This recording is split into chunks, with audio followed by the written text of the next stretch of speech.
Olá, esse vídeo tem como objetivo apresentar minha defesa de dissertação.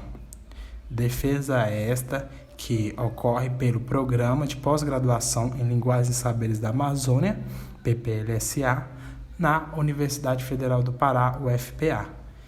Eu sou o mestrando Jonathan Souza de Lima e o meu trabalho teve a orientação do professor Dr. Érico da Silva Muniz.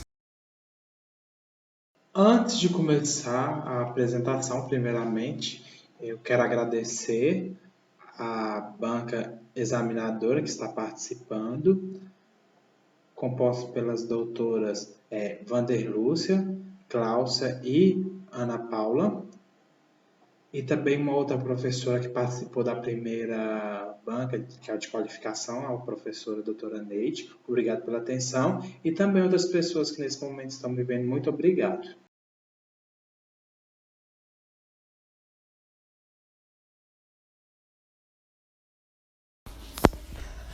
Antes de aprofundar na apresentação dessa dissertação, gostaria que você que está me assistindo pela tela fizesse um pequeno exercício comigo.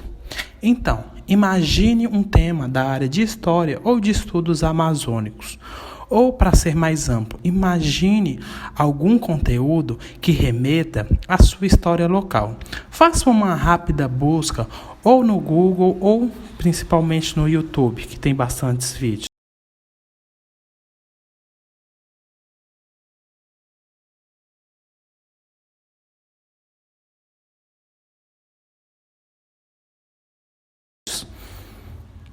Se você fez esse exercício, é provável que você tenha encontrado vários vídeos que discorram sobre este tema. Sim, ótimo. Mas agora, vamos continuar com essa atividade, só que agora eu gostaria que você colocasse Libras como um dos filtros da sua busca. Verifique se este mesmo material que você encontrou em um formato ouvinte, um vídeo normal, regular, ele atende em língua de sinais ou está de acordo com a necessidade surda.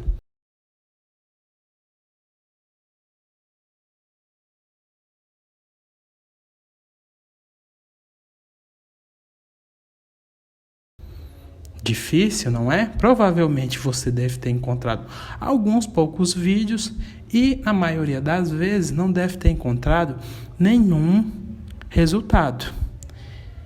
Deste exercício, nós podemos depender várias questões que podem e que são problemas na área da surdez quando se refere à educação de surdos e à produção material.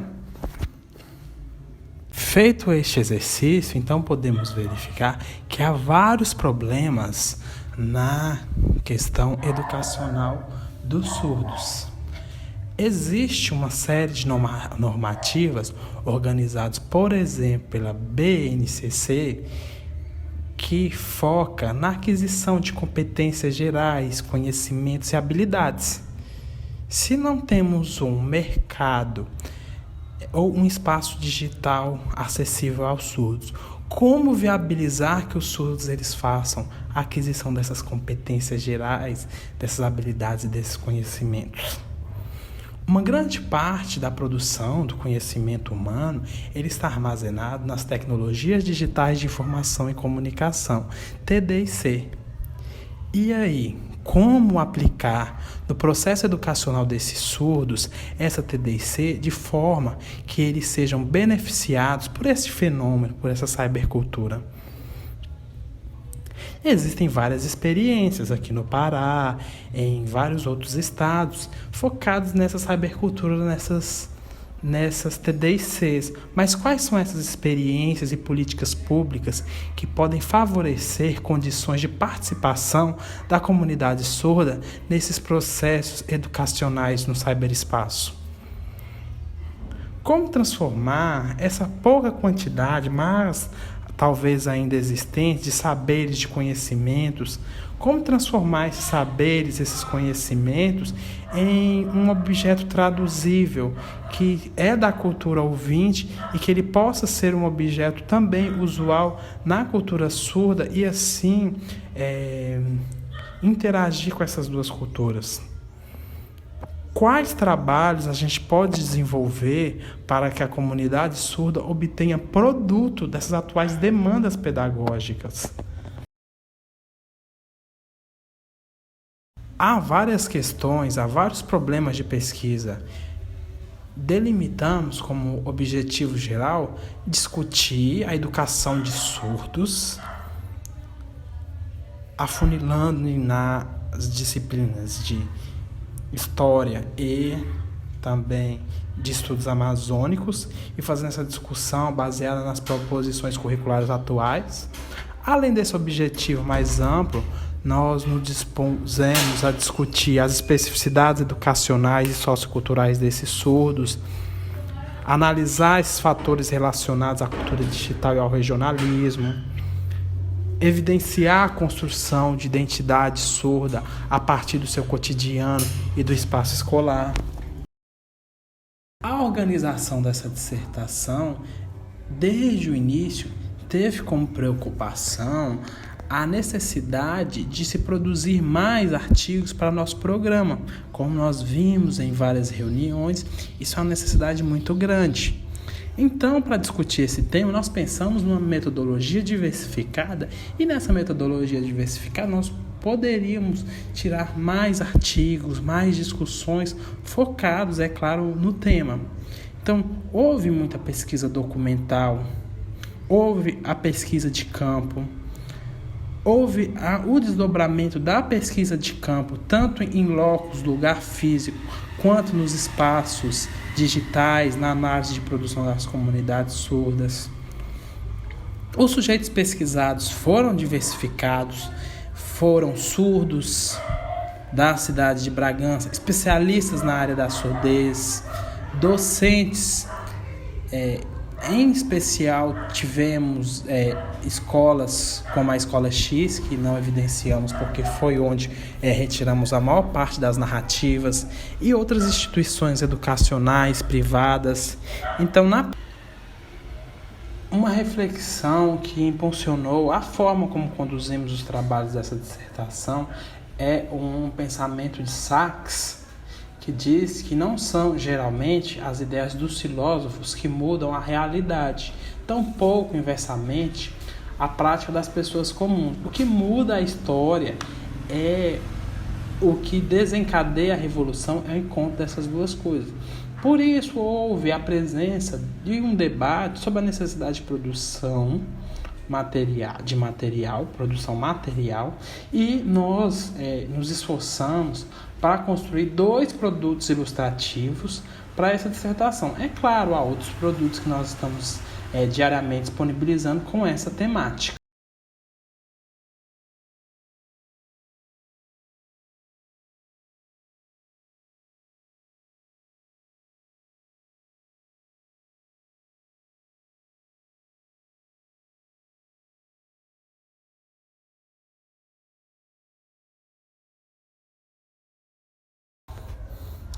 Três elementos muito importantes na nossa pesquisa e que se intersectam são os documentos curriculares, que é a BNCC, que é a base para a construção curricular. A BNCC não é o currículo em si, mas o DCEP, que é o documento curricular do Estado do Pará.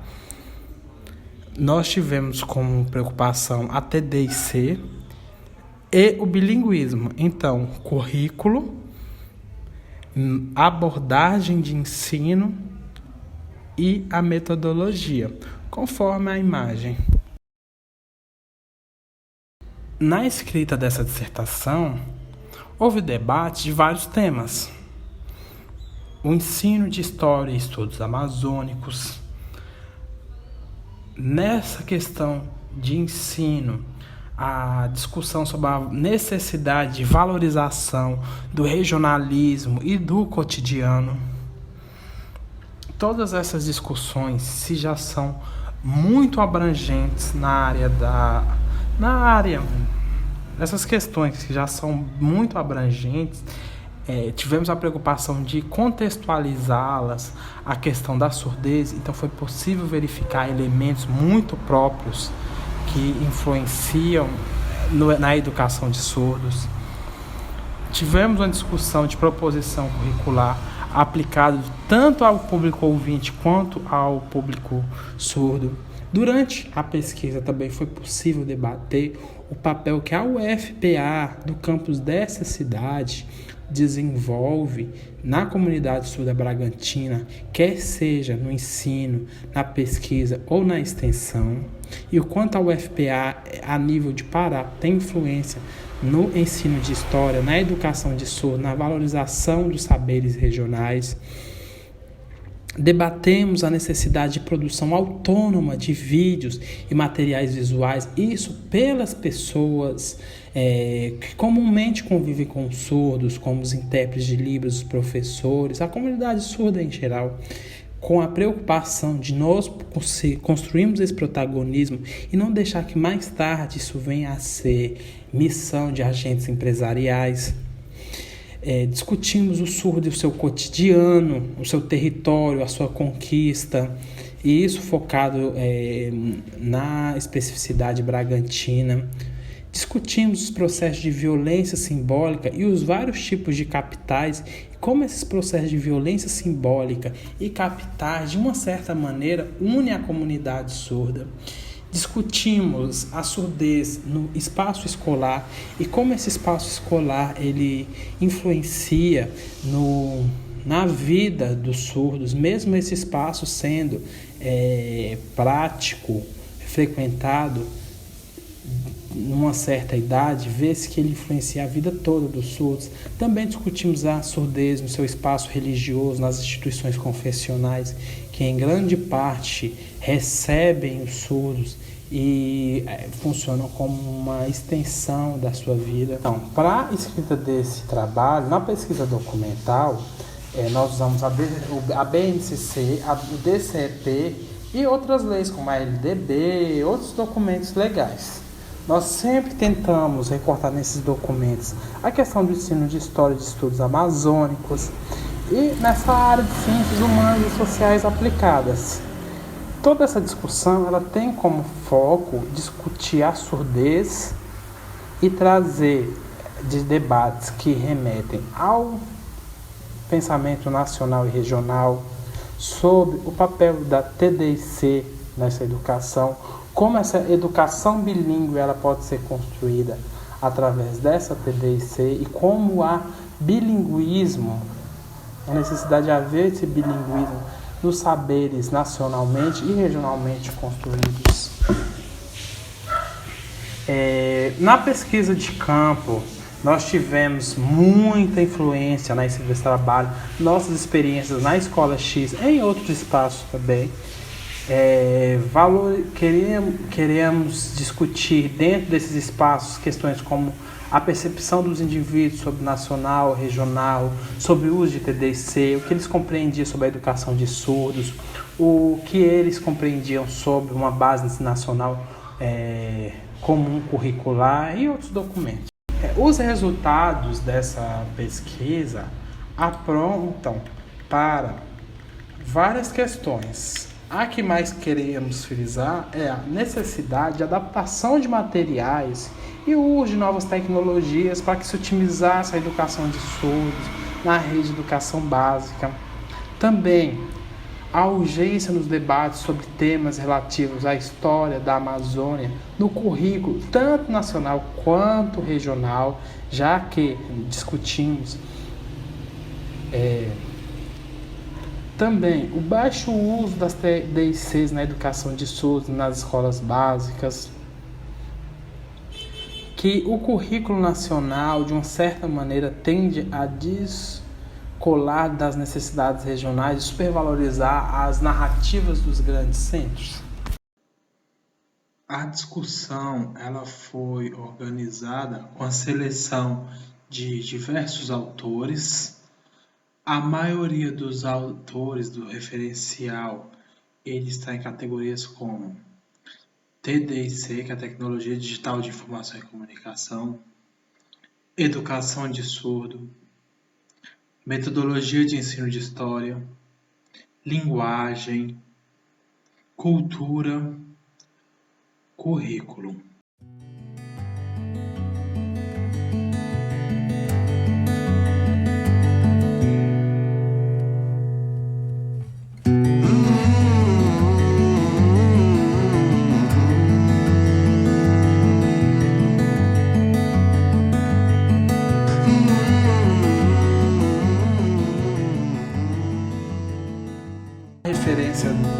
referencial teórico está passando na tela. Brevemente nós vamos logar essa dissertação a esse vídeo, então vocês vão poder ter acesso ao todo o material. E muito obrigado pela atenção.